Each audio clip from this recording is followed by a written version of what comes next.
Time is irrelevant and imaginary, and yet somehow it seems we are out of it. Welcome to Night Vale.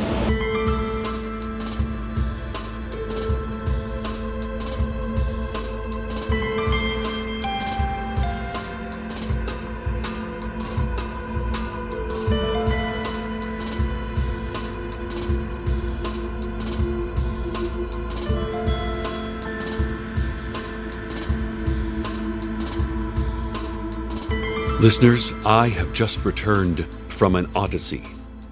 As you know, a case of Canadian Club whiskey was hidden in Night Vale over 40 years ago as part of a contest. And now, eGemony,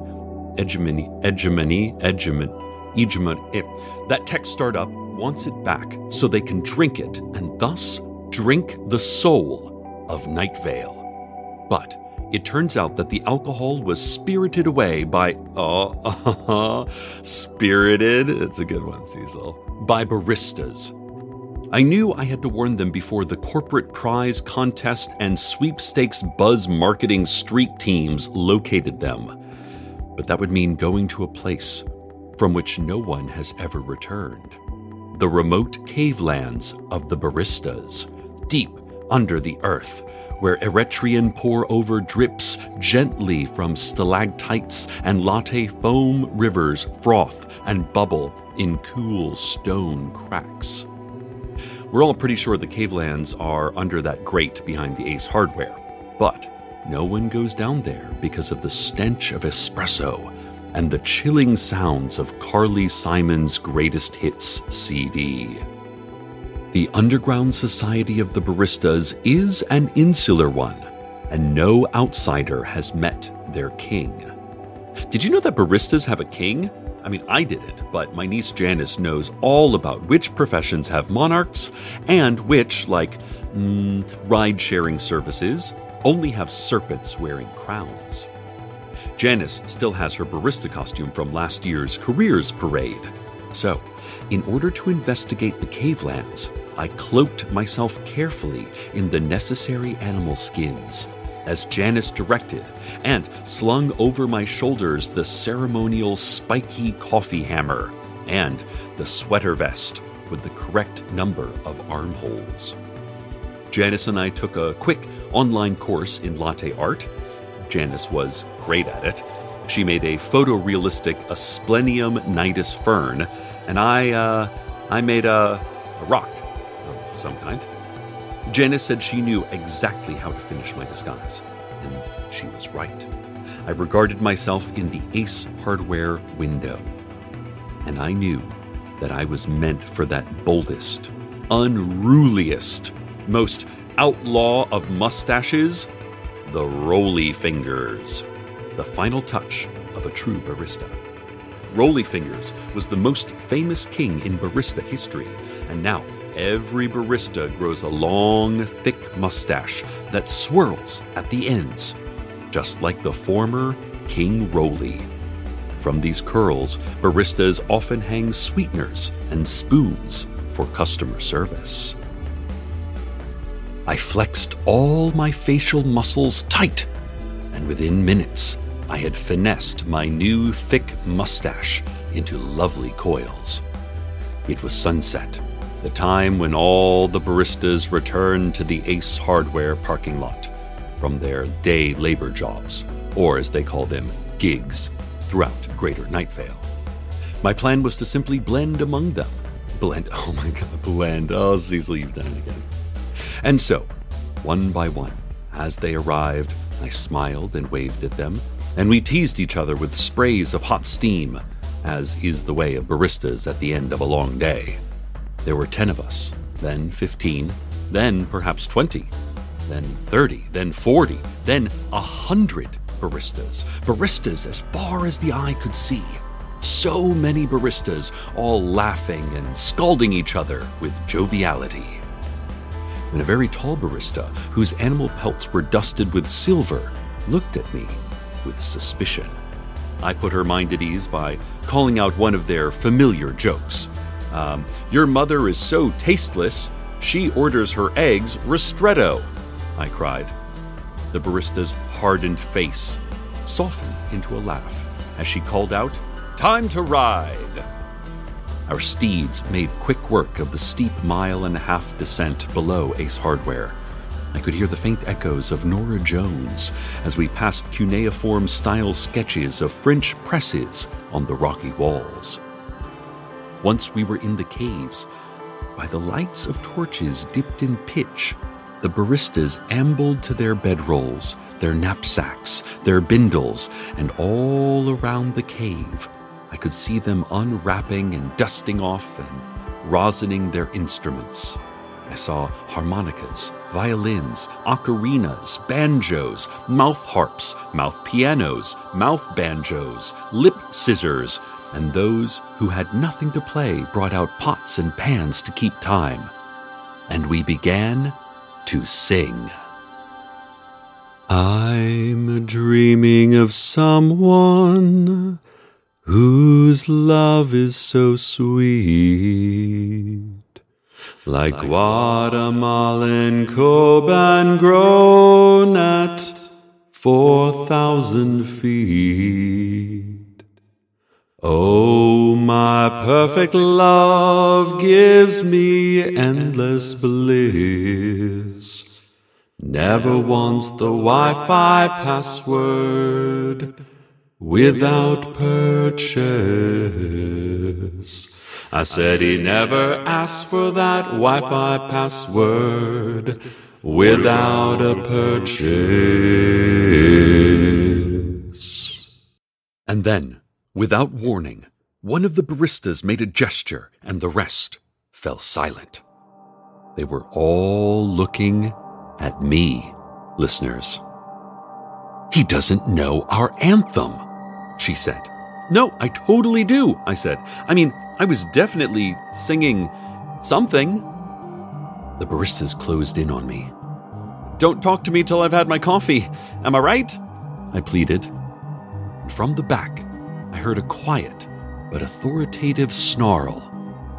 It's Cecil. The baristas parted, all of them, and in the silence, I heard the shuffling of leather shoes, and I was face to face with the king of the baristas. Listeners, we are all made up of goodness and not so goodness.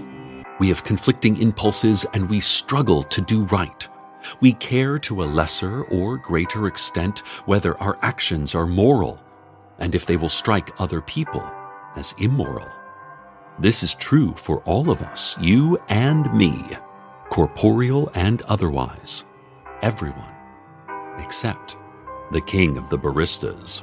When I saw him, I knew immediately he had never once hesitated to do right. How did I know this? Maybe it was his beard, as his beard seemed kind. Or it was the way his eyes, his purple eyes, crinkled with empathy. Or it was how the light glinted off his horns. In any case, listeners, he reminded me a little of a buffalo. And it's hard not to trust a buffalo. Cecil, he said, we have been waiting for you. And by we, I don't mean the royal we, as we don't believe in that, and I didn't mean the royal we that second time either. All of us have been waiting for you, and not one of us believes in the royal we.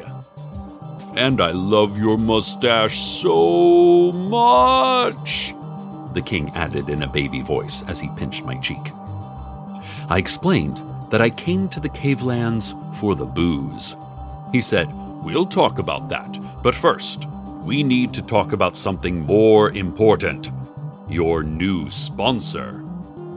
I said, our sponsor? You mean money? Did you know it's available in 20s now?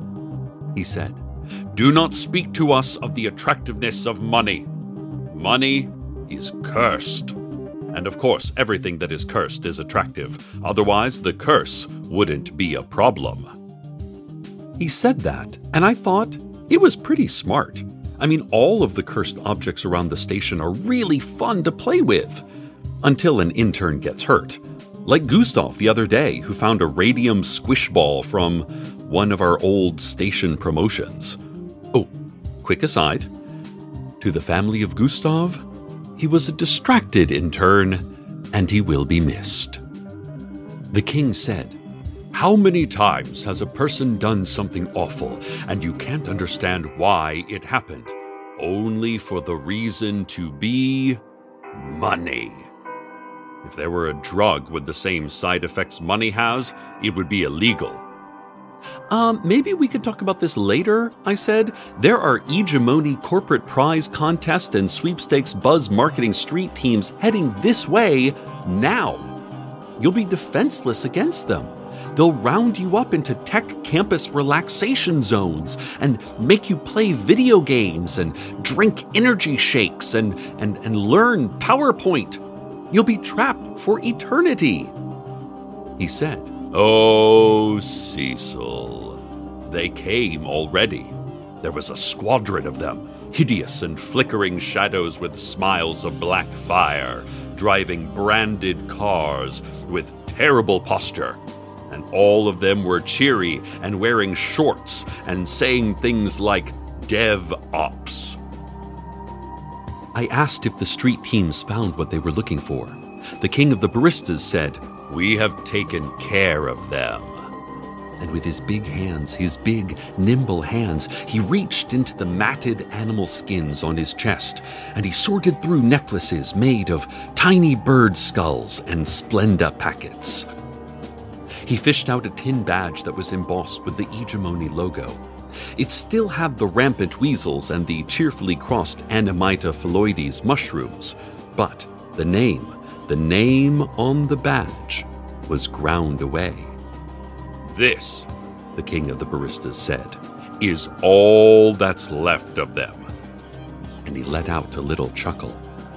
If I could grade it on a scale between mirthful and mirthless, it was on the mirthful side of things.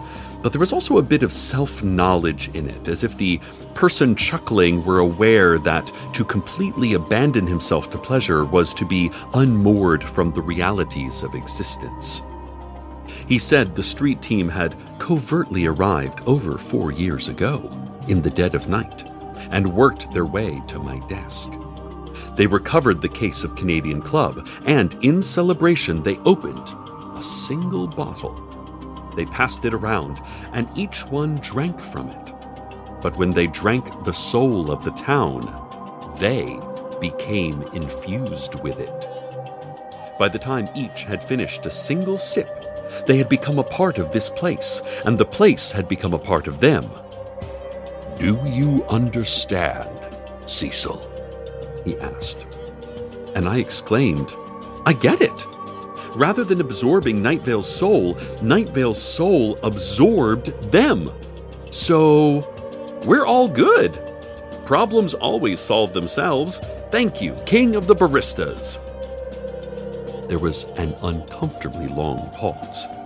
Every barista was staring silently at me, and I worried that maybe this was a disrespectful way to address the king.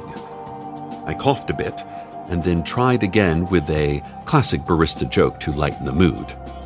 "Your mother's so overcome with ennui that she—" "Cecil," the king interrupted.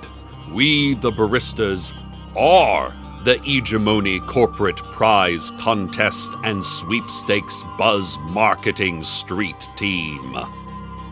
Once we had become a part of Night Vale, we knew what we had to do," he said. And I said, "Ooh, I can't wait to find out. But can I check the weather report just really quick?" And he said, "Sure, go ahead." The king repeated, "We knew what we had to do." He cackled a bit. "Have you ever noticed how at one point there were no baristas here, and then suddenly there were many, many baristas? Did it seem strange to you that every cafe now had a barista, and every restaurant and market, pawn shop and dry cleaners? And how the vacant lots are no longer truly vacant, because they are populated by baristas? Have you noticed baristas at the Antiques Mall, in the DMV, and close to, but not in, the dog park? And the ones who run alongside cars as they're leaving the highway to offer drivers shots of espresso? Have you noticed how no new buildings pass the city planning department unless there's a 4-foot by 4-foot space for a barista to stand? Didn't that strike you as strange? Did it strike you as strange that your choices at any coffee establishment were only espresso or espresso with a shot of Canadian Club? The king said to me wisely, carefully, giddily, "Cecil, after being absorbed in the soul of Night Vale, we knew we needed to save our city. So we served it to you. We served Night Vale its own soul. Night Vale has drunk itself, and in the process become as much itself as any town could ever be."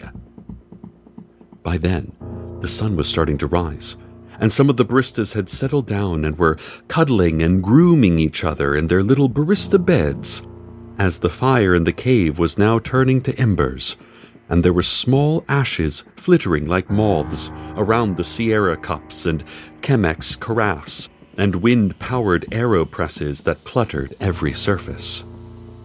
I felt relief, knowing the baristas were safe, and also confusion, knowing they had once been a tech company social influence marketing effort, but also civic pride, as Night Vale is darned good at defending itself against people who want to steal and drink our souls, but also itchiness because of the animal pelts and long twirly mustache. "The time of worry isn't over, Cecil," the king said. "In fact, it is only beginning. eGemony won't care that Night Vale's soul is safe. They'll send another street team and another until they've figured out how to distill our souls. And do you know why, Cecil? It's because of money." Listeners, this is terrible news. Mostly because I really don't like to hear bad things said about our station sponsors. "Cecil, we need you to renounce money as a sponsor. Do you know what's more important than money? We do. We have taken steps this night while you were here. Your show is now sponsored not by money, but by love. Love is the way forward against eGemony." I said, but I said it with skepticism, like exactly the way a cashier would if someone were about to buy something clutching a handful of love. Then I said, "Sure," but like really sarcastically, like you do after a poetry reading. He said, "Your battle is not yet over. eGemony wants that case of Canadian Club, even if it no longer exists. They're going to use every one of their tools. They'll use violence, intimidation, social media, dreamfluencing, viral marketing, even science.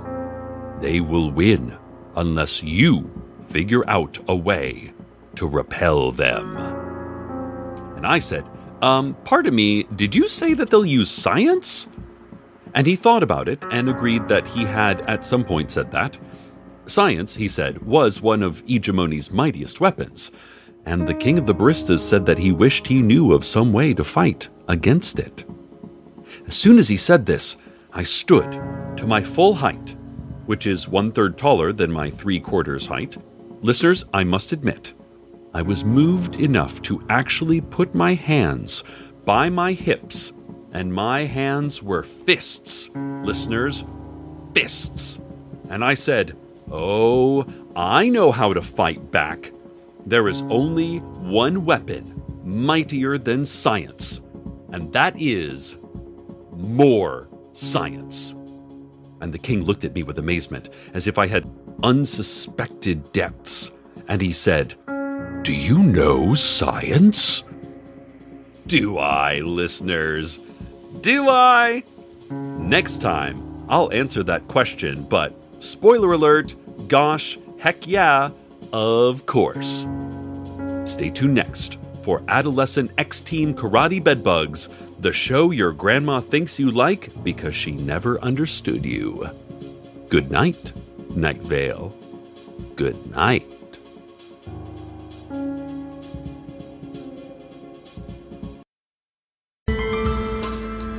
Welcome to Night Vale is a production of Night Vale Presents. This episode was written by Glenn David Gold, with Joseph Fink and Jeffrey Craner, and produced by Joseph Fink. The voice of Night Vale is Cecil Baldwin. Original music by Disparition.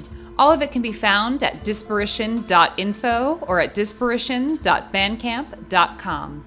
This episode's weather was Glitter by Charlie Bliss. Find out more at charliebliss.com. That's Charlie with a Y.